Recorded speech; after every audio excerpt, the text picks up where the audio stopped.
तर जय महाराष्ट्र. तर बघा जलसंपदा विभाग ह्याची जाहिरात कधी सुद्धा येऊ शकते. टोटल बघा जी पण जाहिरात येऊ शकते ती टोटल 17,000 प्लस पदं ह्यांची भरती येऊ शकते. आणि ह्याच्या आधीची जी भरती आली होती 2023ला भरती आली होती. आता बघा हा जो मौका भेटेल तो तुमचा लाईफ चेंजिंग व्हिडिओ असणार. की बघा एक्झाम आहे ती IBPS पण घेऊ शकते, TCS पण घेऊ शकते आणि MPSC पण घेऊ शकते. ह्याच्यातलं कोण एक्झाम घेईन अजून कुणाला सुद्धा माहिती नाही, पण बऱ्यापैकी चान्सेस आहेत IBPSच घेईन असं आपण नमूद करू शकतो किंवा आपण असं मनातल्या मनात शंका दूर करू शकतो. त्याच्यासाठी बघा गुढीपाडव्यापासून ठीक आहे हा आपला प्री कोर्स लॉन्च केलेला आहे आणि बघा आपल्याकडे कालावधी खूप टाइम भेटेल. तर त्याच्यामुळं बघा आपली मराठी, बुद्धिमत्ता, सामान्य ज्ञानचे फक्त PYQ एक्सप्लेनेशन आणि तांत्रिकचे फक्त PDF भेटतील. पूर्ण आपण ह्याच्यावर चर्चा करू. तुम्ही लास्टला मी सांगेन कोर्स काय असतो. आपण ह्याच्या आधी थोडं जाणून घेऊया की वयाची अट काय असते, ह्याच्यामध्ये कोणत्या पदांची भरती होईल, तुमचं काय क्वालिफिकेशन लागेल, आपण ह्याच्यावर पूर्ण चर्चा करूया. तर बघा आता तुम्हाला एक सांगतो सोप्या पद्धतीत. ठीक आहे, तर मागच्या वेळेस टोटल ही अशी 14 पदं आली होती. ठीक आहे, ह्याच्यामध्ये बघा आता तुम्हाला सांगतो काही पदांची, जसं तुम्हाला काही पदांमध्ये बघा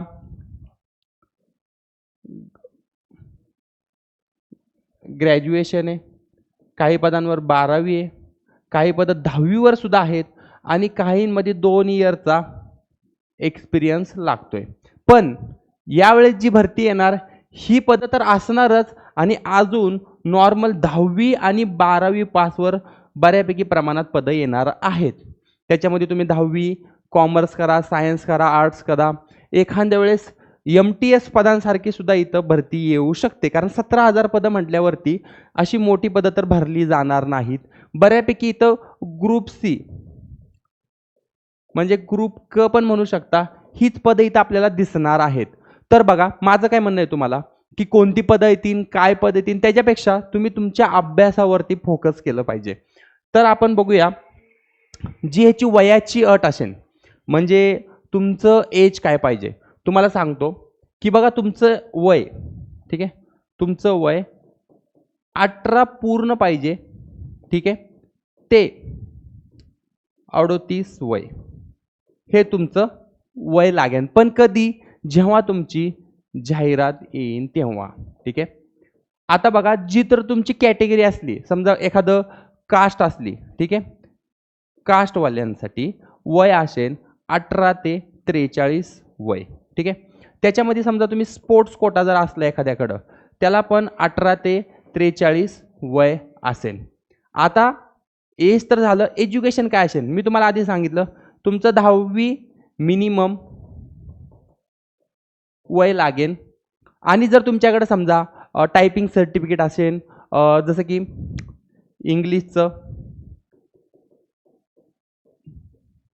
40 पर मिनिट आणि मराठीचं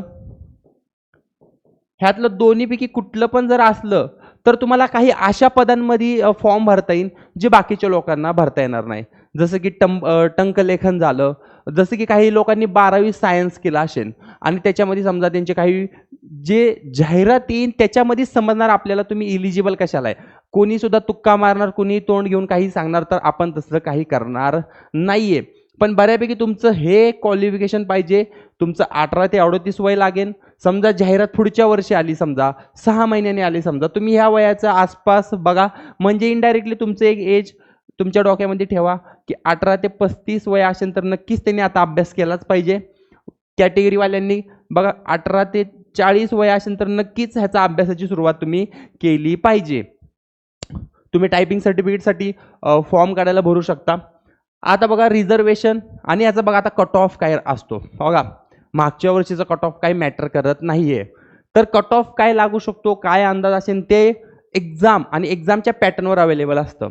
तरी पण बघा आता आपण सध्या अभ्यासाची सुरुवात करू. कट ऑफ काय होतात त्यापेक्षा जेव्हा आपण सुरुवात करेन या कट ऑफ काय असेल या गोष्टींवरती आपण चर्चा करणार आहे. आता बघा आपलं मेन काय झालं की आता बघा जलसंपदा विभागमध्ये मेन म्हणजे आपला आता सिलेबस बघा, मागच्या वेळेस जी 14 मधली काही 12 मी टॉपिक घेऊन आलोय, त्याच्यामध्ये मला बघा टोटल आपले किती होते, 1 2 3, बघा तुम्ही सगळीकडे बघा, ठीक आहे.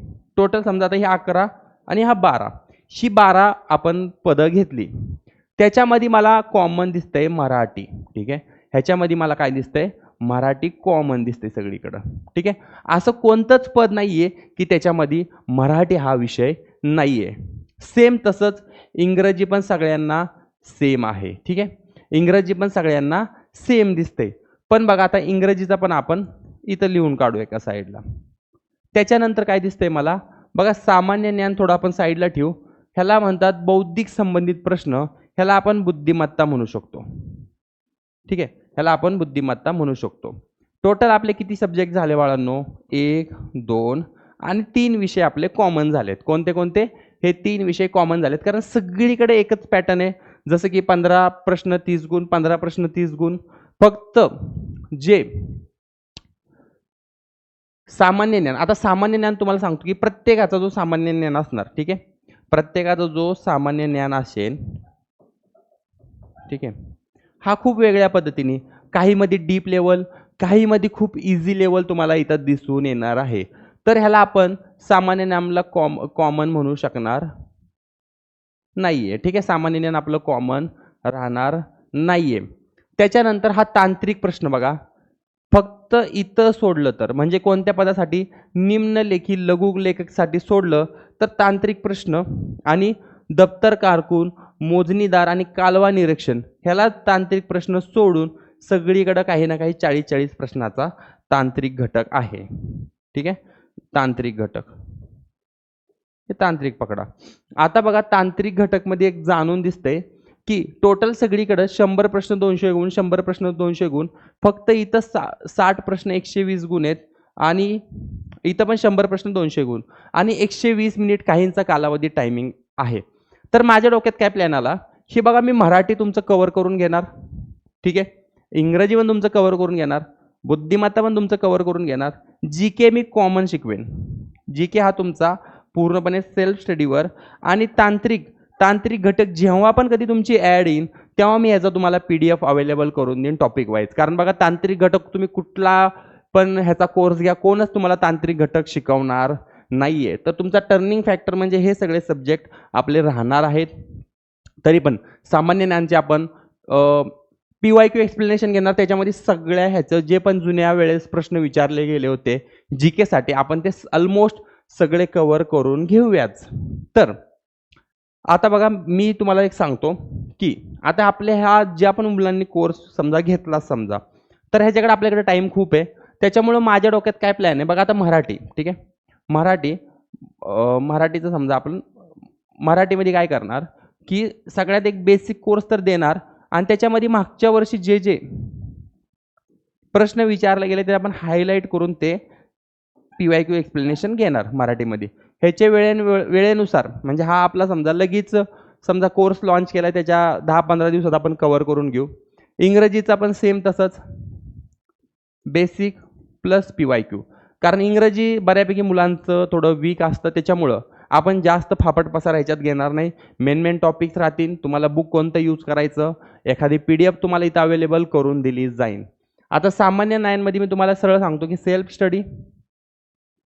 स्टडी त्याच्यामध्ये आम्ही PYQ एक्सप्लेनेशन तर 100% घेणार.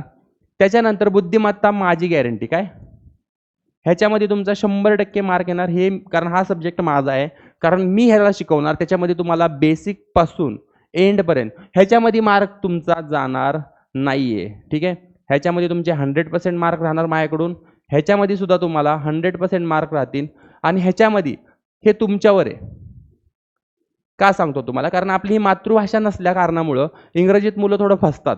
जर तुम्ही मन लावून ते जर नीट केलं तर तुम्हाला तिथं मार्क यायलाच पाहिजेत. पण बऱ्यापैकी तुम्हाला मी अशा पद्धतीने काही गोष्टी सांगेन, जरी तुमचा अभ्यास नसला तरी तुमचा इथं कमीत कमी 60 ते 70% मार्क आलेच पाहिजेत. सामान्य ज्ञान आपण PYQ वर जरी गेलो, आपण PYQ एक्सप्लेनेशन म्हणा, तुम्ही जर नीट जर अभ्यास जरी केला तुमचा म्हणा, तुमचा इथं 80% अभ्यास होऊ शकतो, पण बऱ्यापैकी तुमचा 50% तर कव्हरअप झालाच पाहिजे. ठीक आहे.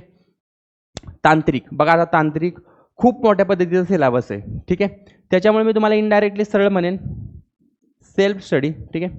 सेल्फ स्टडी, कारण कसं होतं, आपण हा कॉमन कोर्स दिला, त्याच्यामुळे हा कुठला पण जर कोर्सवाला व्यक्ती जर आला आपल्याकडं, त्याच्यामध्ये मी काय करणार, समजा बुद्धिमत्ता घेतोय, पहिलं सोप्या पद्धतीने, मग मॉडरेट पद्धतीने आणि मग ॲडव्हान्स पद्धतीने. जसं की एखाद्याला ग्रुप अ ची तयारी करायची, ग्रुप बी ची तयारी करायची, म्हणजे त्या पोस्टमध्ये त्याच्यामध्ये त्यांचं सगळ्यांचं कव्हरअप झालं पाहिजे. जसं की बुद्धिमत्ता लो लेवलची असली तर आपण हार्ड लेवलची पण घेणार, जेणेकरून PYQ नुसार आपल्याला समजून जाईल की बुद्धिमत्ता कोणत्या टाईपची विचारली इथं गेली होती. आता दुसरी गोष्ट, तांत्रिकमध्ये मी काय करणार, जेव्हा पण तुमची जाहिरात येईन, कधी जाहिरात येईन, ठीक आहे, ह्याचे प्रॉपर PDF अवेलेबल करून देईन. आणि ज्या पण तांत्रिक घटकमध्ये, ठीक आहे, आपला एक व्हॉट्सअप ग्रुप बनतो, कधी पण लक्षात ठेवा, एक व्हॉट्सअप ग्रुप बनतो, जे पण कोर्स विकत घेतात ते, ठीक आहे, जे पण व्हॉट्सअप ग्रुपमध्ये ॲड होतील, मी बघणार की बाबा आपल्या तांत्रिक घटकमध्ये कोणते विद्यार्थी जास्त आहेत. मग जर त्या तांत्रिक घटकनुसार आपण तो समजा जास्त पद्धतीने, समजा 200, 1000, 5000 पोरं ह्या तांत्रिकमध्ये एकाच कोर्ससाठी असेल, तर त्यांना आपण तांत्रिक घटक प्रोव्हाइड करणार आहे. अदरवाईज जिथं कॉमन तांत्रिक घटक विचारले जातात, ते समजा सगळ्यांचा कॉमन असला तांत्रिक प्रश्न, तर 100% आपण तो तांत्रिक घटक सुद्धा शिकवलं जाणार आहे. पण तरी पण मी तुम्हाला कमिट करू शकत नाही, म्हणून मी PDF तर 101% अवेलेबल करून देणार आहेच. बघा, आता आपलं काय झालं, डाऊट क्लिअर झाला. ठीक आहे. तर आता बघू शकता, ह्याला म्हणतात की प्री लॉन्च कोर्स. ठीक आहे, हा प्री लॉन्च कोर्स आहे, म्हणजे की एक्झाम बऱ्यापैकी आपण IBPS घेऊ शकते, ह्याची आपण गॅरंटी घेऊ शकतो. पण मी अशा पद्धतीने शिकवणार आहे की सुरुवात जी होणार, ठीक आहे, सुरुवात आपण एकदम बेसिक पासून करू, जे एकदम करणे गरजेचे आहे. ठीक आहे, करणं काय गरजेचं आहे. कारण काय होणार माहिती आहे का, मी तुम्हाला आता जरी डीप लेवल शिकवण्यापेक्षा तुम्ही आत्ताच जर कोर्स विकत घेतला तर बऱ्यापैकी काय होणार, हा प्री लॉन्च आहे. कारण ह्याच्यामध्ये माझं काय झालेलं आहे की अजून शिकवूनच झालेलं नाही आहे, म्हणजे मी असं नाही केलं की ती पूर्ण रेकॉर्ड बॅच केली आहे. त्याच्यामुळे हा प्री लॉन्च केल्यामुळं ह्याची प्राईस खूप कमी असते. ठीक आहे, प्राईस कमी असते. प्राईस कमी असल्या कारणामुळं काय होणार की तुम्ही ते कमी प्राईजमध्ये अवेलेबल होणार. नंतर टेस्ट सिरीज म्हणा, हे म्हणा, तुम्हाला या कोर्समध्येच भेटून जातं. पण जेव्हा जाहिरात आली, ऑफकोर्स ह्याची प्राईस 700, 800, 1000 रुपये, 1500 रुपयेपर्यंत ह्याची तुमची प्राईस फायनली जाते. पण आत्ता जर समजा मी त्यातमध्ये काही दिलेलंच नाही आहे, त्यानुसार मी तुमच्याकडून त्याची प्राईस पण खूप कमी प्रमाणात चार्ज केली जाणार आहे. ओके. तर आता बघा, तुम्हाला सांगतो की जर जलसंपदा विभागचा जर तुम्हाला कोर्स विकत घ्यायचा असला तर बघा, रविराज देसाई ॲप्लिकेशन आहे प्ले स्टोअरवरती. ठीक आहे, प्ले स्टोअरवरती आहे, ते तुम्ही डाउनलोड करा. डाउनलोड केल्यानंतर माझ्या ॲपमध्ये महाराष्ट्र जलसंपदा विभागचं एक नोटिफिकेशन म्हणा, तिथं तुम्ही PYQ म्हणा, तुम्हाला इथं भेटून जाईल जर तुम्ही ॲपमध्ये सर्च केलं तर या कोर्सबद्दल.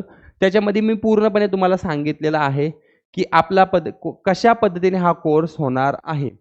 जरी पण तुम्हाला, ठीक आहे, जरी पण तुम्हाला की हा कोर्स हवाच असला, ठीक आहे, हा जर कोर्स हवाच असला, मी तुम्हाला एक व्हॉट्सअप नंबर देतोय, तुम्ही या व्हॉट्सअप नंबरवरती, ठीक आहे, या व्हॉट्सअप नंबरवरती तुम्ही मेसेज करू शकता. जसं की 8149448950 हा व्हॉट्सअप नंबर आहे. तुम्ही इथं व्हॉट्सअप करू शकता मला. आणि ज्यांनी पण मुलांनी व्हॉट्सअपवरती मला जलसंपदा विभाग कोर्स म्हणा, मी तुम्हाला त्याची सगळी माहिती प्रोव्हाइड करेन. आणि जी पण मुलं या कोर्समध्ये येणार त्यांचा आपण सेपरेटली व्हॉट्सअप ग्रुप बनवणार. त्यांचा जो पण काही इश्यू आहे, काही PDFs असतील, काही PYQ असतील, आपण त्यांना ते अवेलेबल करून देणार आहे. आणि जरी तुम्हाला काही समजलं नसेल की आपल्या व्हिडिओच्या खाली कमेंट करा की जलसंपदा विभाग कोर्स. आणि बघा, आपण वनरक्षकचा पण कोर्स लॉन्च केलेला आहे, पण अजून जाहिरात आलेली नाहीये. त्याच्यामुळे आपला प्री जेवढा सिलेबस पाहिजे होता आपण तो तर कव्हर केलेला आहे. जशी त्याची जाहिरात आली की लगेच त्याच्यावर आपलं काम चालू आहेच. नक्की जलसंपदा विभागमध्ये पण आपण चांगल्या पद्धतीने अभ्यास करू, कोर्स करू. आणि जेव्हा पण कधी तुमची एक्झाम येईन, मी तुमच्यासोबत उभा आहे. चला, जय महाराष्ट्र भावांनो. काही अडचण असेल तर तुम्ही नक्कीच इथे कमेंट करू शकता.